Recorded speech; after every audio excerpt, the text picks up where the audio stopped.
என்ன வெல்வலா? இன்று நாம் வயிற்று பசிக்கு வழி இல்லையே என்று தவித்துக் கொண்டிருந்தோமே, அதோ பார் ஒரு தபசி வருகிறான். வெல்வலா, குள்ள முனியாக வருகிறானே, நமது சிறு குடலுக்கு கூட இந்த உருவம் போதாதே. பாதகமில்லை, காலை ஆகாரத்திற்கு இந்த சிறு உருவத்தை பங்கிட்டுக் கொள்வோம். நடுப்பகல் வேளைக்கு உன்னை போல் நல்ல பெருத்த சரீரமாக பார்ப்போம். சரி, வழக்கப்படி நமது உருவத்தை மாற்றி முனிவர் வேடத்தோடு சென்று அவரை வரவேற்க வேண்டியதுதானே? ஆஹா, அவரை வரவேற்று நமது ஆசிரமத்திற்கு அழைத்து சென்று கொன்று மென்று தின்று தீர்த்து விட வேண்டியதுதான். அப்படியே செய்வோம்.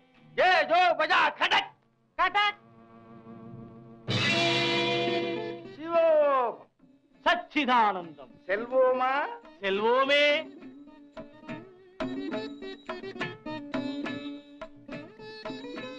வணக்கம் சுவாமி.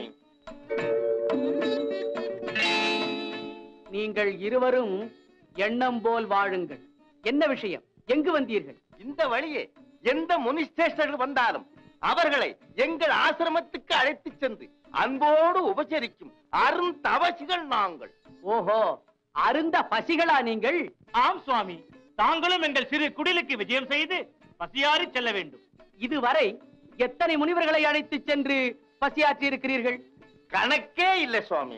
கவலை வேண்டாம், இன்றோடு கணக்கு தீர்ந்துவிடும். என்ன சொல்கிறீர்கள் சுவாமி? இல்லை, இதுவரை நீங்கள் பணிவிடை செய்ததற்கு பலனை அடைந்து விடுவீர்கள் என்று சொன்னேன். சந்தோஷம். செல்வோமா? ஆகாரம் எல்லாம் தயார்தானே? காலை ஆகாரம் தயாராக இருக்கிறது. ஆசிரமத்திற்கு சென்றவுடன் சாப்பிட்டு தீர்க்க வேண்டியதுதான். தீர்த்து விடலாம், தீர்த்து விடலாம். புறப்படுங்கள் சுவாமி. சுவாமிகள் பெயர்? சப்தமுனி. தேவரீர் பெயர்? சாகரமுனி. ஓஹோ, சாகர முனிகளா? புறப்படுங்கள். சிவோகம் பரலோகம். செல்லுங்கள். செல்லுவோமா? செல்வோமே.